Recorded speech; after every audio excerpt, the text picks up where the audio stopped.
जय हिंद। इस वीडियो में हम लोग यूएन क्लॉज यानी united nation conventions of on law of seas यानी कि ओशन और सी में कैसी बाउंड्री निर्धारित होती है या एक देश कैसे क्लेम करता है ये उसकी बाउंड्री है या ये किसी और की बाउंड्री है। जैसे इंडिया कहाँ क्लेम करेगा कि इंडिया की बाउंड्री कौन कौन सी है और श्रीलंका की बाउंड्री कहाँ से है वाटर में, तो ये कैसे निर्धारित होता है। इन्हीं के लिए ये कन्वेंशन लाया गया था जिसे यूएन क्लॉज बोलते हैं यानी कन्वेंशंस ऑन लॉ ऑफ सी, जिसे सी वाटर ट्रीटी भी बोलते हैं। देखिए, वर्ल्ड में टोटल 5 ओशन हैं। सबसे बड़ा है पैसिफिक ओशन, फिर है अटलांटिक ओशन, फिर इंडियन ओशन जिसे हाफ ओशन भी कहा जाता है क्योंकि इसके आधे ऊपर में लैंड बाउंड्री है, बाकी आधे में ही इसका वाटर है। फिर है चौथा सदर्न ओशन यानी दक्षिणी ओशन, जिसे अंटार्कटिक ओशन भी बोलते हैं क्योंकि ये अंटार्कटिका के पास है। और लास्ट सबसे छोटा है आर्कटिक ओशन, जिसे हिडन ओशन भी बोलते हैं क्योंकि ये थोड़ा छिपा हुआ है इसलिए। और जो भी समुद्र होते हैं वो मरीन सोर्सेज से, मरीन रिसोर्स काफ़ी यहाँ पे रिच होता है और यहाँ पर ऑयल, पेट्रोलियम, गैस यहाँ पर अबंडेंट मात्रा में पाया जाता है। तो कैसे कोई देश निर्धारित करेगा, जैसे यहाँ पे यूएसए है, कहाँ तक के सी को अपना बताएगा और ये कनाडा कहाँ अपना बताएगा। इन सब से निपटने के लिए यूएन क्लॉज को इंट्रोड्यूस किया गया था। तो आइए इसे हम लोग इंडिया के रेफरेंस से पढ़ते हैं। सपोज़ ये इंडिया है, सपोज़ क्या, ये तो इंडिया है ही।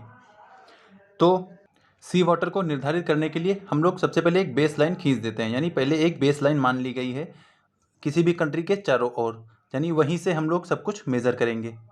और समुद्र की दूरी को नॉटिकल माइल में मेज़र किया जाता है। ये किलोमीटर में नहीं मेज़र होता है, नॉटिकल माइल में मेज़र होता है। और एक नॉटिकल माइल में लगभग 1.8 किलोमीटर होता है। तो देखिए, बेस लाइन से हम लोग सारी दूरी मेज़र करते हैं। तो बेस लाइन के जो अंदर का पानी है इसे बोलते हैं इंटरनल वाटर, यानी ये पूरी तरह से उस देश का पानी है। फिर शुरू होता है बेस लाइन, बेस लाइन से 12 नॉटिकल माइल तक, इसे बोलते हैं टेरिटोरियल वाटर, यानी उस कंट्री का टेरिटोरियल वाटर है। अब इसमें इसके बहुत सारे फ़ायदे हैं। ये ऐसा वाटर होता है जहाँ पर सिर्फ इसी देश का अधिकार होता है, यानी कोई भी बाहर की कंट्री इस वाटर में अपना कोई भी शिप या कुछ भी ले जाना उसे इलीगल माना जाएगा और ये उस देश के द्वारा कार्यवाही की जा सकती है। यानी अगर कुछ भी चीज़ आया तो वो देश पकड़ लेगा और उसे गिरफ्तार कर लेगा। यानी टेरिटोरियल वाटर पूरी तरह से उसी देश का पानी होता है जिसमें कोई और हस्तक्षेप नहीं कर सकता।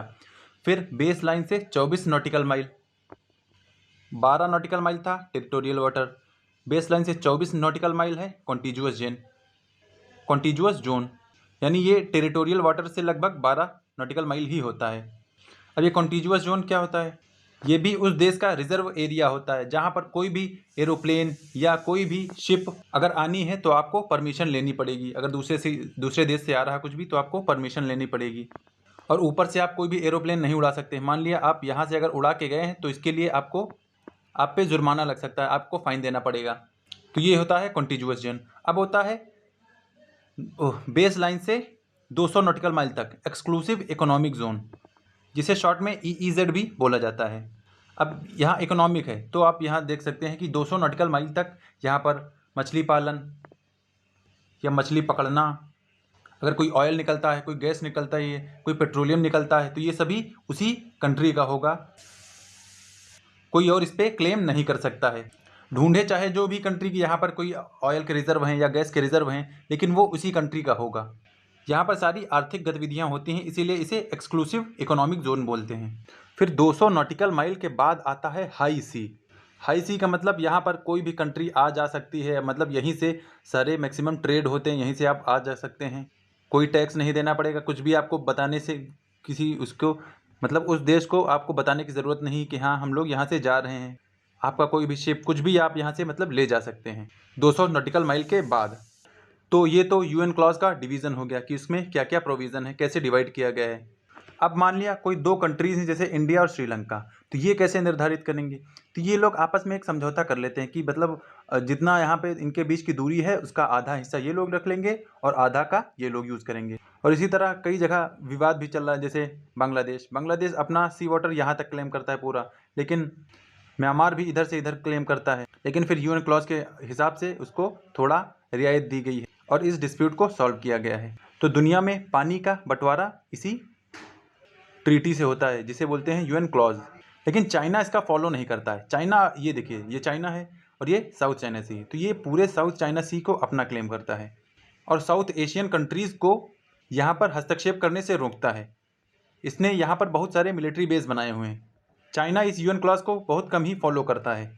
साउथ चाइना सी, ईस्ट चाइना सी और पैसिफिक ओशन में भी ये बहुत दूर तक इसका एक्सपेंशन है। तो चाइना को इस रूल से कोई मतलब नहीं है, इसीलिए इस एरिया में काफ़ी ज़्यादा विवाद रहता है साउथ चाइना सी को लेकर।